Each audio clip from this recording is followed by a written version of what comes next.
मुंशी प्रेमचंद्र की कम प्रसिद्ध लेकिन अत्यंत ही मार्मिक कहानी मंद की एक भावनात्मक प्रस्तुति आपके सामने पेश करता हूं।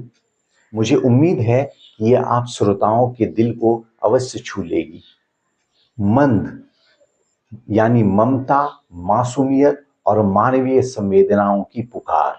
आज मैं आपके समक्ष हिंदी साहित्य सम्राट मुंशी प्रेमचंद्र की एक ऐसी कहानी प्रस्तुत करने जा रहा हूं जो जितनी छोटी है उतनी ही गहरी, मार्मिक और आत्मा को झकझोर देने वाली है।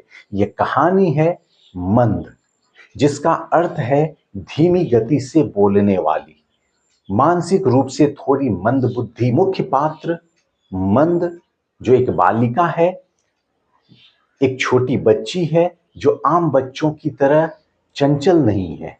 वह मानसिक रूप से सामान्य नहीं लेकिन हृदय से अत्यंत मासूम है। उसके शब्द भले साफ ना हो लेकिन उनकी भावना, उसकी ममता, उनका विश्वास निर्मल और निष्कलंक है। वह हर किसी से प्यार करना चाहती है, पर समाज, परिवार और यहां तक कि उसके अपने माता पिता को उसमें शर्म आती है।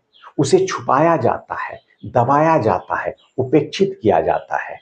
कहानी में एक साधारण सामाजिक परिवार को दिखाया गया है जहां एक मंदबुद्धि बालिका मंद को केवल इसलिए तिरस्कार मिलता है क्योंकि वह दूसरे बच्चों जैसी नहीं है। उसे शर्म का कारण माना जाता है, उसकी ममता को समझा नहीं जाता है। वह बार बार सबका ध्यान खींचना चाहती है, वह सामान्य बनने की कोशिश करती है, पर समाज उसे जगह नहीं देता है।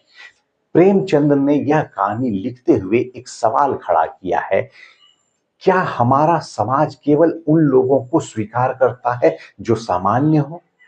कहानी का सबसे मार्मिक दृश्य तब आता है जब मंद किसी मेहमान के बच्चे को गोद में उठाने जाती है और परिवार वाले उसे झिड़क देते हैं, दूर कर देते हैं। तू क्यों छू रही है बच्चे को? तुझसे क्या कोई खेलता है? और मंद बस मासूम सी नजरों से देखती रह जाती है, न विरोध करती है, न समझती है, बस सहती जाती है। मंद केवल एक लड़की की कहानी नहीं, यह एक ऐसा आईना है जिसमें हम सबका चेहरा दिखता है। जब हम थोड़े अलग लोगों को कमतर समझते हैं, जब हम मासूमियत को बोझ मान लेते हैं, जब हम मानवता को केवल शरीर और शब्दों से बांध देते हैं, तो प्रेमचंद्र हमें सिखाते हैं कि संवेदना बुद्धि नहीं देखती, दिल देखती है और मंद जैसी आत्माएं दिल से बोलती है। प्रेमचंद्र की यह रचना हमें भीतर तक हिला देती है।